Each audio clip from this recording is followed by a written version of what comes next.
Благотворительная, но в то же время и зажигательно-познавательная акция под флагом милосердия прошла 3 августа на Комсомольской площади города Якутска. Организатором акции выступил благотворительный фонд «Харысхал» при поддержке Министерства труда и социального развития и Государственной противопожарной службы города Якутска. Это первая подобная акция, направленная на поддержку детей, пострадавших при пожарах. Но еще эту акцию можно назвать профилактической, дающей базовые знания по противопожарной подготовке. Перед началом акции детей и их родителей, собравшихся у памятника героям-комсомольцам, развлекали аниматоры. Надо сказать, они пользовались большой популярностью у публики.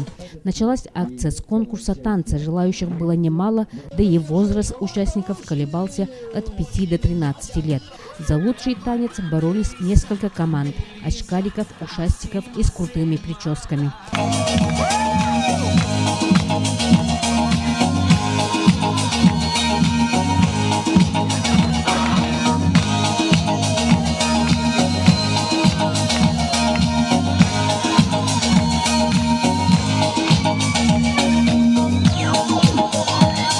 Аплодируем, ваши крики!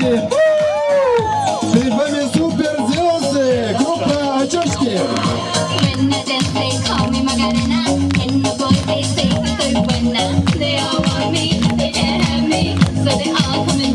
Спасибо. Собравшуюся публику порадовала и эстрадная молодежь.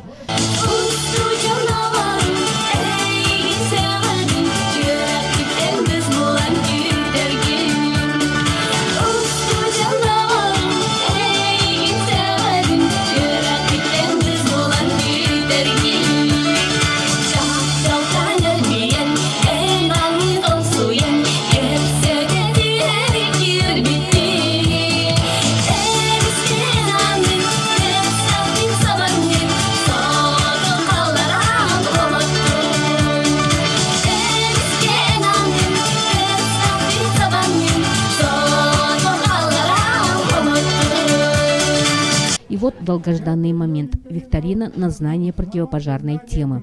Ребята проявили свою подкованность, но все же победитель один – это мальчик Гриша, ответивший на большинство вопросов викторины. Ему подарок и грамота от имени руководства Государственной противопожарной службы.